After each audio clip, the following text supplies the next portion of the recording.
नमस्ते बच्चों। पिछली वीडियो में हम शून्य कोटि अभिक्रिया की डिटेल स्टडी पढ़ चुके थे,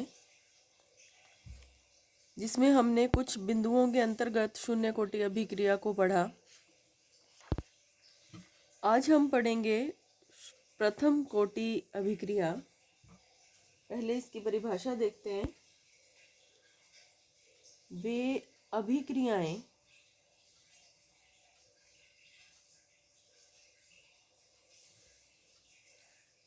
जिनमें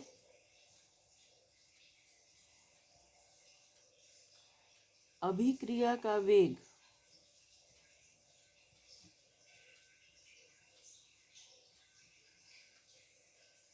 अभिकारक की सांद्रता के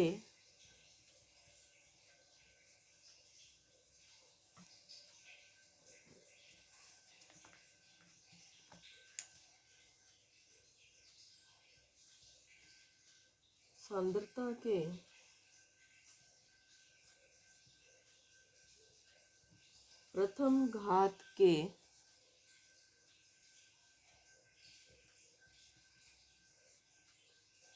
अनुक्रमानुपाती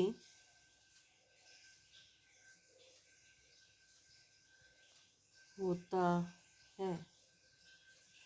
वे अभिक्रियाएं जिनमें अभिक्रिया का वेग अभिकारक की सांद्रता के प्रथम घात के अनुक्रमानुपाती होता है, उन्हें कहते हैं प्रथम कोटि अभिक्रियाएं। पहला बिंदु जो हमने इसके लिए पढ़ना है वो है वेग नियम।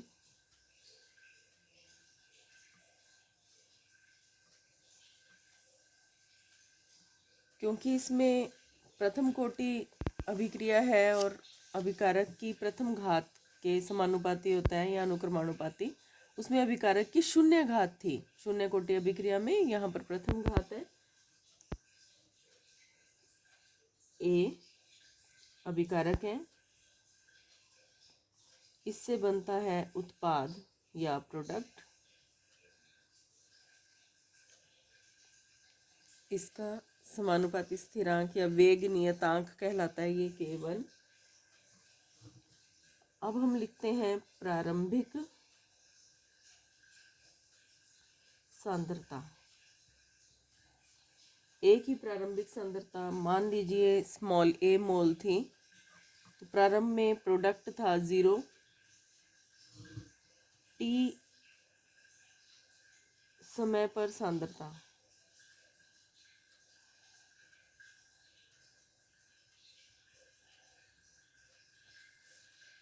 समय पर सांद्रता उत्पाद की सांद्रता मान लीजिए x मोल थी या x मोल उत्पाद बन चुके, तो इसके x मोल कम हो जाएंगे a माइनस एक्स। यहाँ पर ये विशेष ध्यान देने वाली बात है कि t समय पर क्रियाकारक की सांद्रता a माइनस एक्स होगी जितना उत्पाद बन चुका, और उत्पाद की सांद्रता होगी x। दोनों मोल प्रति लीटर में है।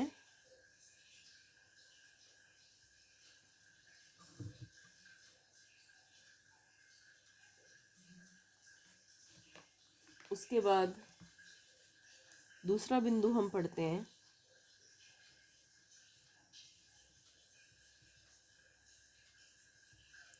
अभिक्रिया वेग एवं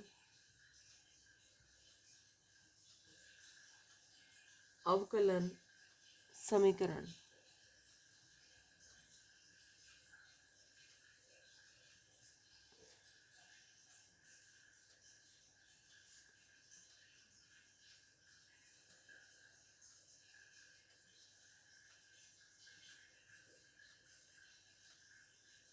अब इसका वेग नियम देखिए। द्रव्यानुपाती क्रिया का नियम हमने किया है। द्रव्यानुपाती की क्रिया नियम के अनुसार किसी भी अभिक्रिया का वेग dx बटा dt, ये देखिए, यह है प्रोडक्ट की मात्रा। अगर हम प्रोडक्ट की मात्रा या प्रोडक्ट की सांद्रता में परिवर्तन की दर ज्ञात करें तो वो है dx बटा dt। वही तो वेग होता है, समानुपाती होता है क्रियाकारक की सांद्रता के। ये इसका वेग के लिए नियम हो गया, समीकरण हो गई। या dx बटा dt बराबर k1 a माइनस एक्स।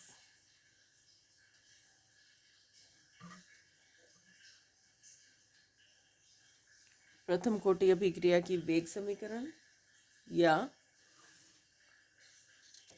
हम कह सकते हैं उसकी अवकलन समीकरण। शून्य कोटि की अभिक्रिया की अवकलन समीकरण देखते हैं। dx बटा dt, यहाँ भी dx बटा dt है।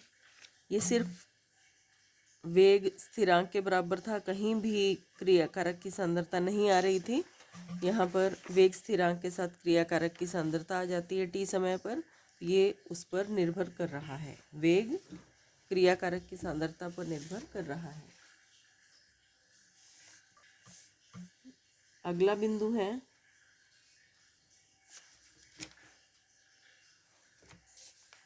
समाकलित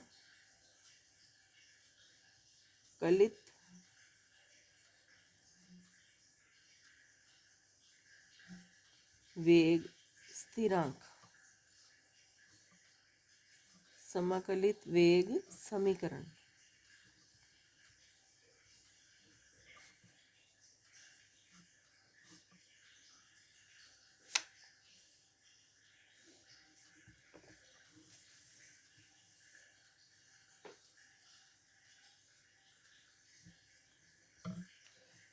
अगर इस वेग समीकरण का समाकलन करते हैं,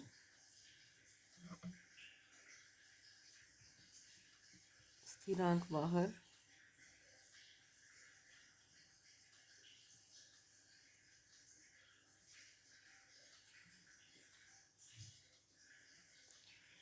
और इसको अगर इस तरफ ले आते हैं तो dx बटा a minus x k1 dt,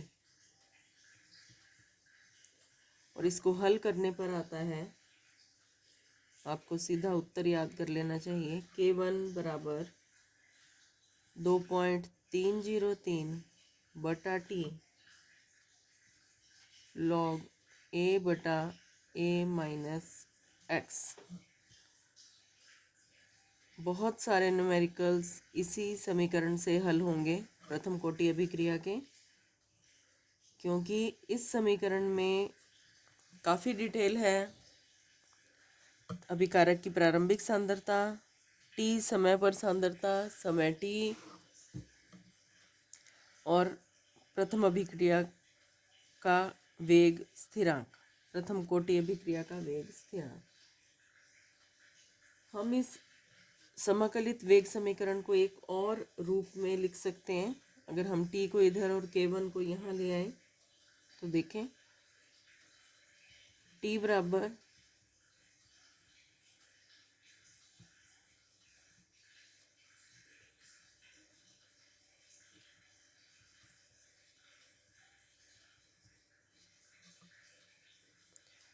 तो ये दोनों ही समीकरणें सही हैं। समाकलन वेग में समीकरण, t की वैल्यू भी निकाली जा सकती है और k1 की वैल्यू भी निकाली जा सकती है।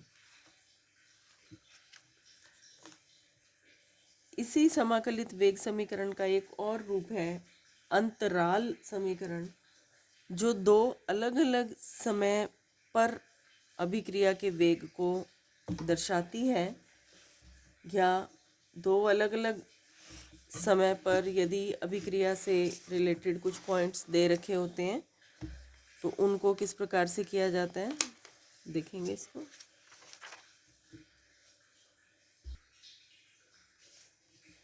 पहले जो t का अभी जनरल फॉर्मूला हमने निकाला था वो लिखते हैं।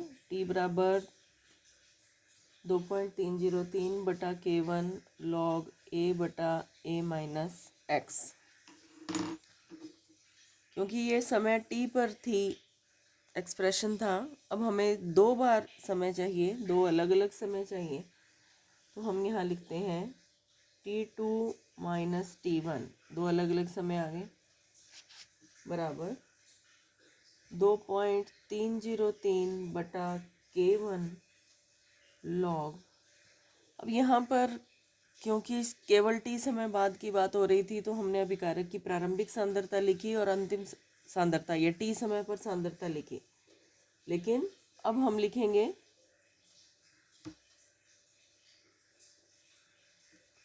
T1 समय पर सांद्रता A-X1/T2 समय पर सांद्रता A-X2। ये भी समाकलन समीकरण ही है प्रथम कोटि अभिक्रिया की, लेकिन उसका एक रूप है जिसमें दो अलग अलग समय दिए जाते हैं।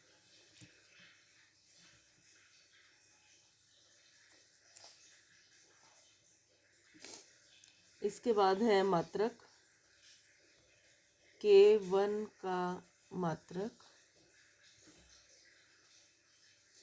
K1 का मात्रक होता है समय इन्वर्स या सेकंड इन्वर्स।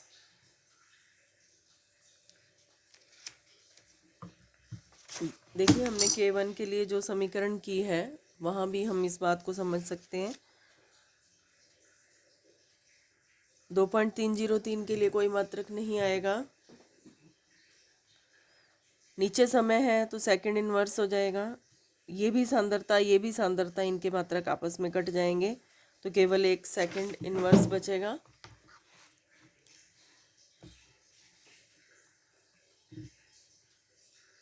अगला बिंदु है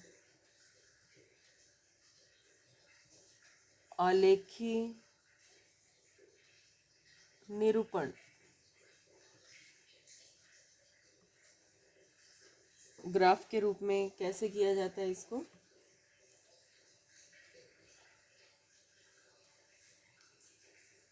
यदि log A/A-x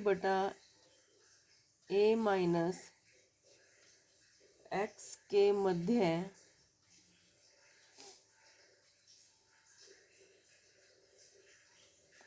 के एवं टी के मध्य ग्राफ खींचें तो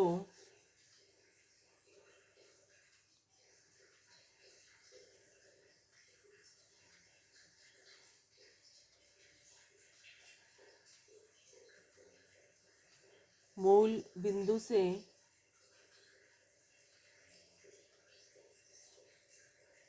गुजरने वाली सरल रेखा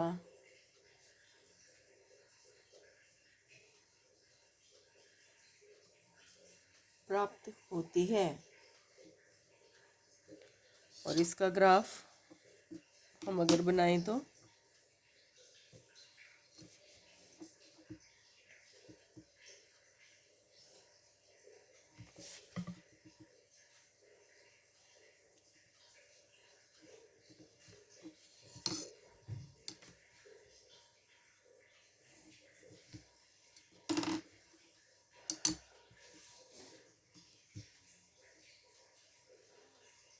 log A/A-x और इधर आता है t और यहाँ इसकी ढाल प्राप्त होती है Δx/Δt।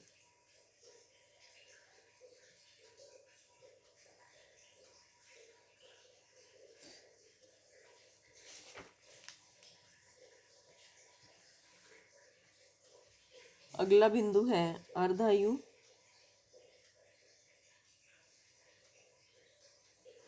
अर्धायु की परिभाषा हम शून्य कोटि अभिक्रिया में कर चुके।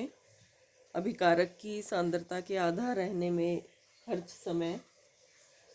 और प्रथम कोटि अभिक्रिया के लिए अर्ध आयु का सूत्र होता है T12 बराबर 0.693/K1। प्रथम कोटि अभिक्रिया में अर्ध आयु अभिकारकों की सांद्रता पर निर्भर नहीं करती।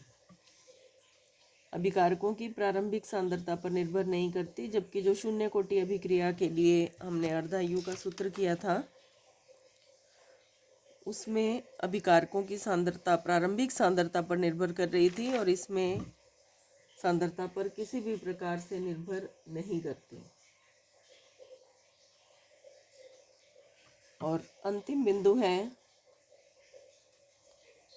प्रथम कोटि अभिक्रिया के उदाहरण।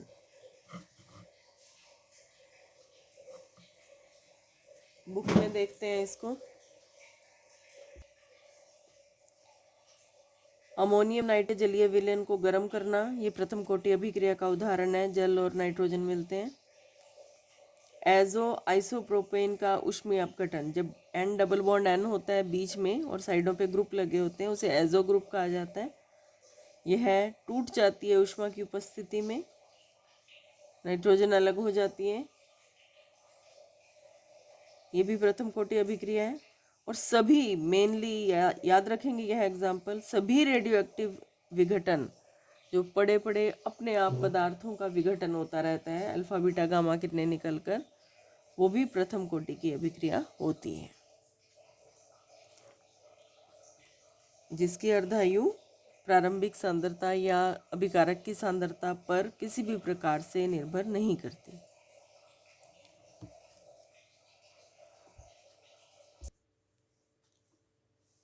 छद्म प्रथम कोटि अभिक्रिया। छद्म का मतलब होता है झूठी या नजर आने वाली। जो नजर आ रहा है वो वास्तव में है नहीं, उसे हम छद्म कहते हैं। परिभाषा देखिए। छद्म प्रथम कोटि अभिक्रिया आपकी बुक में नहीं दे रखी, लेकिन इससे रिलेटेड न्यूमेरिकल पूछे जाते हैं, तो ये आपको कर लेनी चाहिए।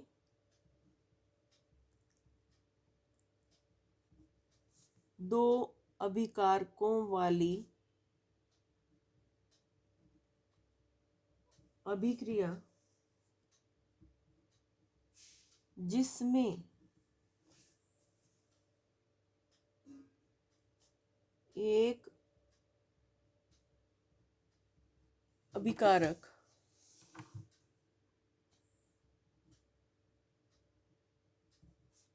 आधिक्य में हो तो इस अभिकारक की सांद्रता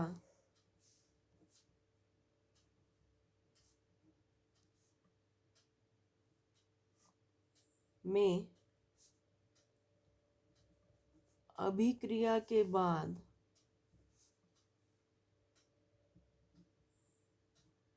अधिक परिवर्तन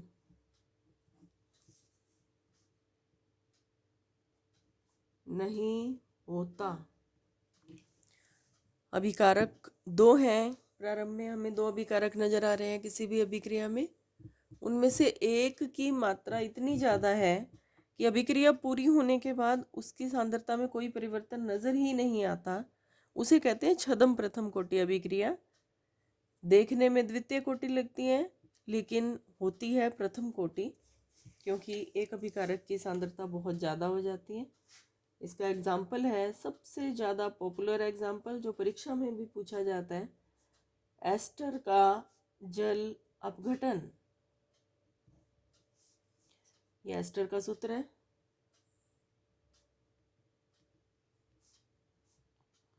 जल अपघटन मतलब जल से क्रिया हो रही है, अम्ल की उपस्थिति में।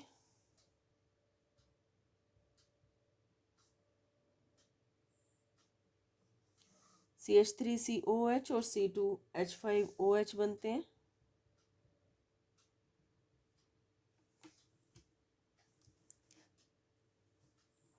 तो अगर हम इसका वेग नियम लिखना चाहें, K डैश, K1 नहीं है, K डैश है ये, CH3COOC2H5 एस्टर की सांद्रता गुणा जल की सांद्रता। क्योंकि जल आधिक्य में है इसलिए हम जल की सांद्रता को इकाई मान सकते हैं। तो वेग हो जाएगा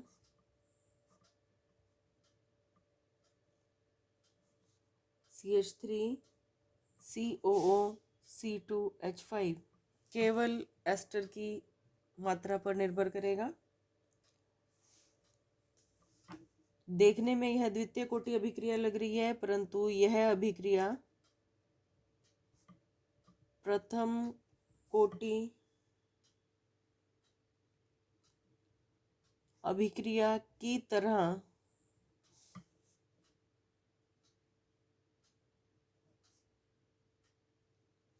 व्यवहार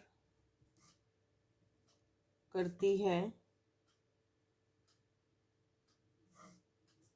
इसका एक और एग्जाम्पल है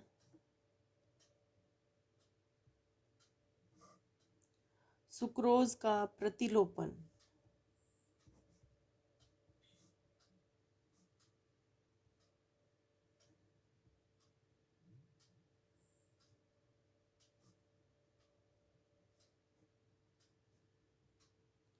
सुक्रोज का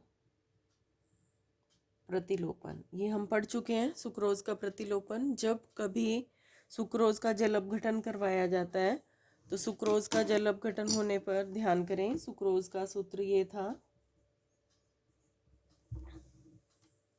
इसका जब जल अपघटन होता है, इसे तोड़ा जाता है तो एक ग्लूकोज और एक फ्रक्टोज प्राप्त होते हैं।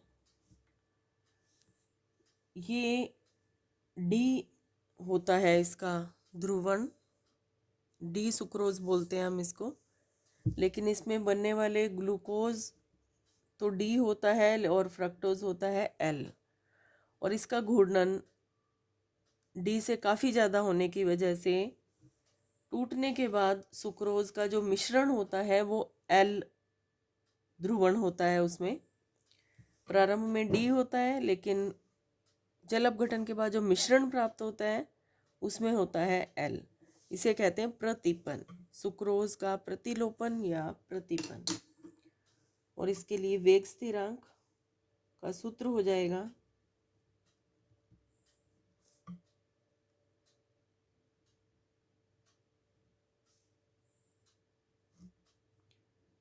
(2.303/T log R0 प्रारंभिक सांद्रता बटा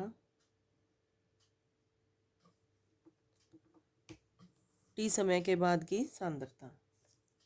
तो ये है छद्म कोटि अभिक्रिया। इसमें कई बार आपसे प्रश्न पूछे जाते हैं। कई बार तो क्या छद्म कोटि अभिक्रिया की परिभाषा या इसका उदाहरण, इस प्रकार के प्रश्न पूछे जाते हैं। तो ये परिभाषा और ये उदाहरण आपको जरूर करना है और अन्य उदाहरण भी करना है। उसके अलावा आपको ये प्रदर्शित करना आना चाहिए कि किस प्रकार से ये छद्म प्रथम कोटि अभिक्रिया हुई। देखने में द्वितीय कोटि लग रही है लेकिन होती है प्रथम कोटि। तो ये अभिक्रियाएं आपके सिलेबस में थी, शून्य कोटि अभिक्रिया और प्रथम कोटि अभिक्रिया, जिसकी अलग अलग बिंदुओं के अंतर्गत हमने जिनका अध्ययन कर लिया। अब आप इन दोनों अभिक्रियाओं को, शून्य कोटि की अभिक्रिया और प्रथम कोटि की अभिक्रिया को तुलना के रूप में याद रखें। इनका वेग नियम कैसा था, दोनों की अवकलन समीकरण क्या थी, दोनों की समाकलन समीकरण क्या थी, और किस प्रकार से अर्धायु का सूत्र लिखा जाता है। तो इनकी तुलना करके आप इन्हें याद करें। Thank you.